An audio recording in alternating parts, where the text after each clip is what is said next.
এই মশলাটা দেওয়ার পর নিরামিষ সবজির স্বাদটা দ্বিগুণ বাড়িয়ে দেবে। আর মাছ মাংস খাওয়ার কিন্তু ইচ্ছে হবে না। এইভাবে নিরামিষ সবজি রান্না করলে বন্ধুরা এক থালা ভাত নিমিষেই শেষ হয়ে যাবে। রাধে কৃষ্ণ বন্ধুরা, আমি টুলটুল, আর এই টুলটুলের রান্নাঘরে আপনাদের সবাইকে স্বাগত। আজকে আমি আলু আর পটলের একটি নিরামিষ পদ নিয়ে আসলাম। আশা করি এই রেসিপিটা আপনাদের কাছে ভালো লাগবে। তাহলে চলুন আমি এই রেসিপিটা কি করে তৈরি করছি দেখে নেওয়া যাক। সবার প্রথম এখানে একটা মশলা তৈরি করে নিচ্ছি। তার জন্য 1/2 ইঞ্চি পরিমাণ আদা, সামান্য পরিমাণ দারুচিনি, 2টা টমেটো আর 6 থেকে 7টা কাঁচামরিচ নিয়ে নিয়েছি। এবার একটা মিক্সি জারের মধ্যে নিয়ে ভালো করে পেস্ট করে নেব। এই দেখুন, একদম মিহি করে কিন্তু পেস্ট করে নিতে হবে। এবার এই মশলাটাকে আমি একটা সাইডে রেখে দেব। এবার এখানে 2টা মাঝারি আকারের আলুকে এইভাবে একটু বড় টুকরো করে কেটে নিয়েছি। 250 গ্রাম পটলকে উপরের খোসা ছাড়িয়ে ভালো করে ধুয়ে নিয়েছি। এবার আমি এই পটলের মাঝখানে একটু কেটে দেব, কারণ পটলগুলি খুবই ছোট, সেজন্য আমি এই পটলগুলিকে 2 ভাগ করব না। এবার চুলায় একটা প্যান বসিয়ে প্যানে 1 বড় চামচ সরিষার তেল দিয়ে তেলটাকে ভালো করে গরম করে নেব। তারপর তেলের মধ্যে খুব সামান্য পরিমাণ লবণ দিয়ে দেব। এবার সবজিগুলি প্যানের মধ্যে দিয়ে দেব। এখানে আমি আলু পটল একসঙ্গেই ভেজে নেব। আপনারা চাইলে কিন্তু আলাদা আলাদা করেও ভেজে নিতে পারেন। সামান্য পরিমাণ হলুদ দিয়ে দেব। হলুদ গুঁড়ো দিয়ে ভালো করে নাড়াচাড়া করে নেব। আর বন্ধুরা, আলুটা ভাজার সময় কিন্তু 50% সেদ্ধ করে নিতে হবে। তার জন্য আমি এই সবজিগুলিকে ভালো করে নাড়াচাড়া করে চুলার আঁচ একদম কমিয়ে দিয়ে 7 মিনিটের জন্য ঢেকে রাখব। তাতে কি হবে, আলুটা তাড়াতাড়ি সেদ্ধ হয়ে যাবে আর ভাজাও হয়ে যাবে।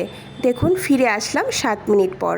আলুটা কিন্তু এখানে আমার 50 থেকে 60% সেদ্ধ হয়ে গেছে। এবার আমি এই সবজিগুলিকে একটা পাত্রের মধ্যে উঠিয়ে নেব।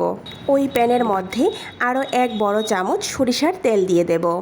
তারপর তেলটা যখন ভালো করে গরম হয়ে যাবে তখন একটা তেজপাতা, সামান্য পরিমাণ গোটা জিরা ফোড়ন দিয়ে দেব। ফোড়ন থেকে যখনই সুন্দর একটা গন্ধ আসবে তখনই আমি এর মধ্যে আগে থেকে পেস্ট করে রাখা মশলাটা দিয়ে দেব। আর মশলা দেওয়ার সঙ্গে সঙ্গে কিন্তু ঢেকে দিতে হবে, না হলে কিন্তু তেল ছিটে পড়বে। চুলার আঁচ কমিয়ে দিয়ে কয়েক সেকেন্ডের জন্য এইভাবে একটু ঢেকে রাখব।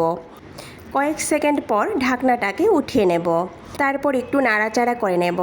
যেহেতু এর মধ্যে টমেটো দেওয়া, তার জন্য আমি সবার প্রথম এখানে লবণ দিয়ে দেব। লবণ দিয়ে চুলার আঁচ মাঝারিতে রেখে 2 থেকে 3 মিনিটের মতো মশলাটাকে কষিয়ে নেব।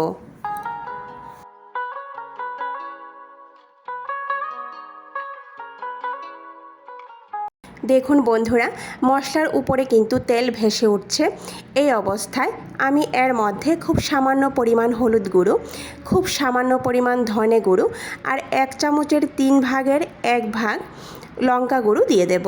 এবার আমি মিক্সি জারটা ধুয়ে খুব সামান্য পরিমাণ জল দিয়ে দেব।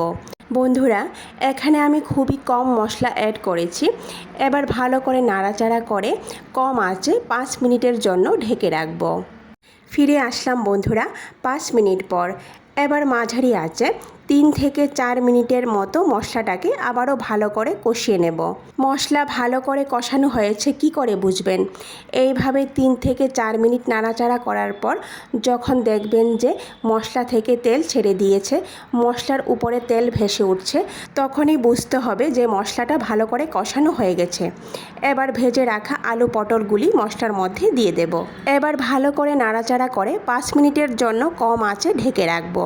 ফিরে আসলাম বন্ধুরা 5 মিনিট পর। আর এই 5 মিনিটে আলুটা কিন্তু 80%-এর মতো সেদ্ধ হয়ে গেছে। এবার মাঝারি আঁচে ভালো করে নাড়াচাড়া করে আগে থেকে ফুটিয়ে রাখা গরম জল দিয়ে দেব। এখানে আমি 1 গ্লাস পরিমাণ ফোটানো গরম জল দিয়েছি। আর চেষ্টা করবেন যে কোনো সবজি রান্নার সময় গরম জলটা ব্যবহার করতে। এবার ভালো করে নাড়াচাড়া করে কম আঁচে 10 মিনিটের জন্য ঢেকে রাখব। ফিরে আসলাম বন্ধুরা 10 মিনিট পর। দেখুন বন্ধুরা, ঝোলটা কিন্তু অনেকটা শুকিয়ে গেছে আর এই সবজিটা কিন্তু একটু মাখো মাখো হবে। এবার আমি সবার শেষে একটা মশলা দিয়ে দেব। এর মধ্যে আমি 2 চামচ পরিমাণ গোটা ধনে, 1 চামচ পরিমাণ গোটা জিরা, 1 চামচ পরিমাণ গোটা মৌরি, 1 চামচ পরিমাণ গোটা গোলমরিচকে শুকনো খোলায় ভেজে গুঁড়ো করে নিয়েছি। মানে সবগুলি মশলাকে একসঙ্গে করে শুকনো খোলায় ভেজে গুঁড়ো করে নিয়েছি। তার থেকে 1/2 চামচ পরিমাণ দিয়ে দেব।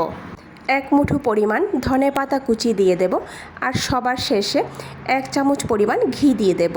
সবজি কিন্তু এখানে আমার হয়ে গেছে। এবার আমি ভালো করে নাড়াচাড়া করে চুলার আঁচ বন্ধ করে দিয়ে 2 মিনিটের জন্য ঢেকে রাখবো। 2 মিনিট পর পরিবেশন করে নেব। বন্ধুরা, এই রেসিপিটা একবার হলেও বাড়িতে তৈরি করে খেয়ে দেখবেন, ভীষণ মজা হয় খেতে। আর এই এক সবজি দিয়ে কিন্তু 1 থালা ভাত নিমিষেই শেষ হয়ে যাবে।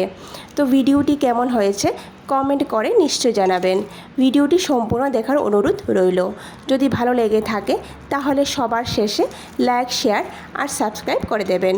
নমস্কার, আজকে এই পর্যন্তই। কথা হবে আবারও পরের ভিডিওতে।